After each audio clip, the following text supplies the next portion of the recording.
So, I mean, again, sort of the main theme that you want to keep in mind is that we're breaking all kinds of records to a level that we've never broken records before in terms of monetary stimulus and fiscal stimulus. And we're off the chart compared to anything we've ever seen before. Something like one of every $4 ever created has been created in 2020.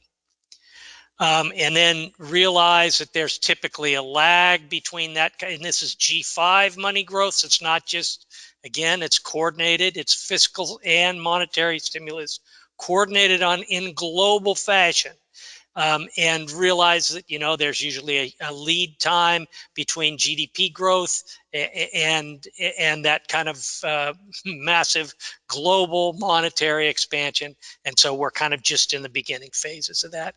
And that flood of money is really spilling into financial markets. It's creating a situation where demand is much higher than supply, and absent some really big shock to the narrative, that on an intermediate term time frame is likely to be the dominant thesis going forward. And then realize that while we're getting into bubble territory on some valuation measures, we're not at the 2000 peaks on most of those. And the one that people are really looking at more now, and they'll kind of default to, is comparing, valuations kind of normalized for interest rates. And because interest rates are at these artificially never before seen lows for the last 500 years of history, actually looking at that, we're not even in overvalued range yet.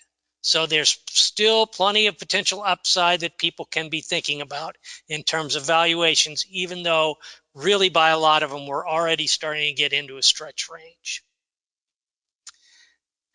The other thing that's really important to realize is even in bubbles like 1929 and 2000 and 1989 Japan, all of those big bubbles in markets showed massive divergence with internals before the tops developed.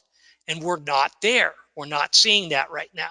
Advanced decline, the New York Stock Exchange advanced decline is making new all-time highs. The New York Stock Exchange cumulative net volume making new all-time highs. Our net points sort of estimator within stock charts, dollar XVG, unweighted value line, making new all-time highs. With those three major internals making new all-time highs on an intermediate term basis, short-term corrections notwithstanding, you could get an 11% or something like that at any time. Anytime there's kind of an interruption in the narrative and something that really hits it. But on an intermediate term basis, with these guys making new highs, you're really very unlikely to be at a major top. 98% of major tops have come after months of divergence in these guys. All right, and then also it's not just the internals, but cyclical indicators are also really positive.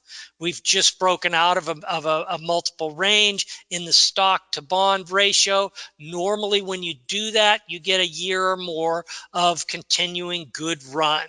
And on a longer term basis, when you break out of 10-year plus consolidations in the S&P, you tend to get these runs of better than average annual returns continuing for a period of 8 to 12 to 14 years. We broke out in 2013, so we likely still have another year to go. And usually you get this kind of sort of corrections that are not secular, but just cyclical happening kind of midway through these past moves like that. So maybe this 2018, 2019 stuff was kind of halfway through. So from a number of viewpoints, it still looks like there's more upside to come. There's more demand coming into markets. Until we get some internal warnings, this is likely to be the big picture backdrop, and you want to keep that in mind. And then Russell is sort of the relative strength leader. Small caps a relative strength leader. Mid caps are a relative strength leader. That's sort of a hallmark of sustainable advances. That's when the breadth is really strong. There's much more small caps and mid caps. And that happens when the anticipation of stronger growth lies ahead. And so that's continuing in backdrop. Normally, when you get that, it's not until you get divergences and even a downtrend starting in smaller or mid-cap stocks that you really should be concerned about a major top. So going along with that, we've had record earnings beats here in the last quarter, and the expectations are for that to continue.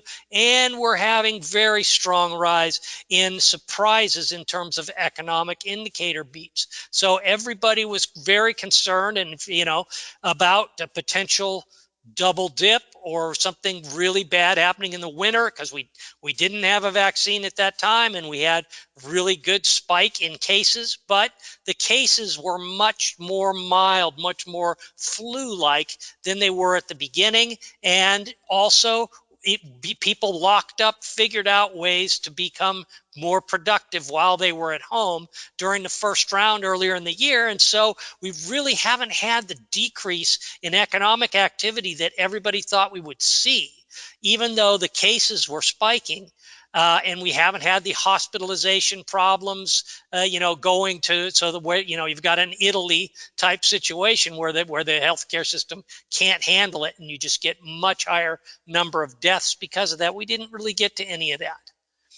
And so now we see sort of recovering things. We're starting to see the COVID crack quite a bit, as we'll see later on in the US. And so all these things are pointing higher, really, for the market and for sort of reflation themes. And another thing that's pointing higher, that's kind of a confirming indicator, is that longer term interest rates are heading up. We've had sort of a major base of many months broken out of here that we've talked about before. We're in this uptrend on a trend channel basis. Got really important resistance, 125, 130 zone, where you could get some stalling, but all indications are that we're going to eventually break through that after a pause as well. And from now on, this is a really important chart to watch, as well as with equities, because we're sort of in that first wave of interest rate increases coming out of a recession environment where the market goes up with interest rates. It's actually a good phenomenon. It's showing that actually expectations in other asset classes are for recovery. And that's good until you get to the point where you start to get negative correlations between the rates and the equity market. When that starts to creep in, that's when we're getting to the point that the interest rate increases are starting to bite.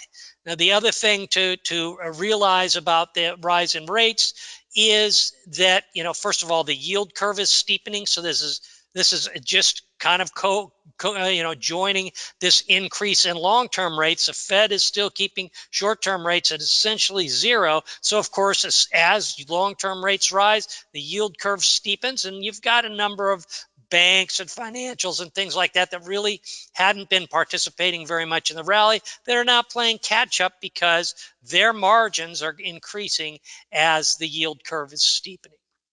And then the other thing to realize about the rise in rates is somewhere between 1.5, 2.25, I would guesstimate that we get up to those levels, we get a preliminary reaction from markets where they start to say, okay, these rates are biting. Market's not going to keep going up now if rates keep going up. And I think we will get yield curve control from the Fed as the next policy stimulus area. So bonds and equities have been able to go up hand in hand. And you can see that the correlations are negative, but not highly negative. It's when they start to get below 50%, that's when typically the interest rates are starting to bite and stocks are not moving up as rates move higher, and it's starting to impact stocks. That's sort of the next phase that we want to watch out for.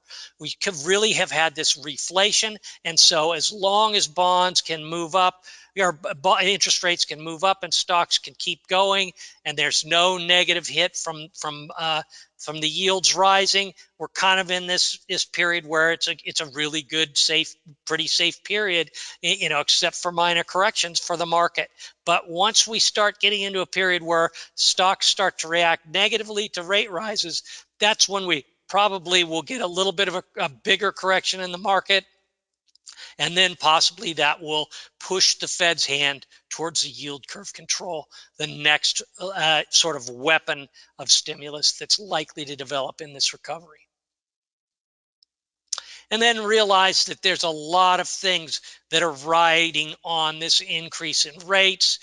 Commodity prices have been going hand in hand with that. And you can see on a short-term basis and on a long-term basis, they've sort of had this pattern that we really always kind of watch, which is this back into the range thing. When you break down and then you come right back into the range and keep going, that's usually a major bottom type signal. And so we're probably looking at something like this, where we get a sustained rally in commodities. When stocks get to the point that they're becoming sensitive to higher rates, commodities may go through a phase of that too, but likely they will be able to continue further after equities do on an intermediate term basis. So dollar, what's happening in the dollar, and we'll discuss what's happening in rates and whether equities are concerned about rates. These are kind of the keys to the next phase that we want to be watching carefully ahead. And then the other thing to realize is that when you're in this period where rising rates are just reflecting this anticipation of stronger growth and equities can move up with bonds, it's often the case that the dollar does not rise with higher rates. So for example, we had the beginning of higher rates here, 2017, 2018. It wasn't till the end of 2018 when actually rates began to bite equity prices that the dollar began to rally. And so it gets to be a bumpier road often. So you have this big bear market rally in the dollar, but ultimately it went to new lows. We suspect that that's something that is similar. We're still in this period where rates are not biting, and as long as that's the case, the dollar can actually continue to decline despite the higher rates. It's when the rates start to bite, that's when usually the big shift in the dollar comes.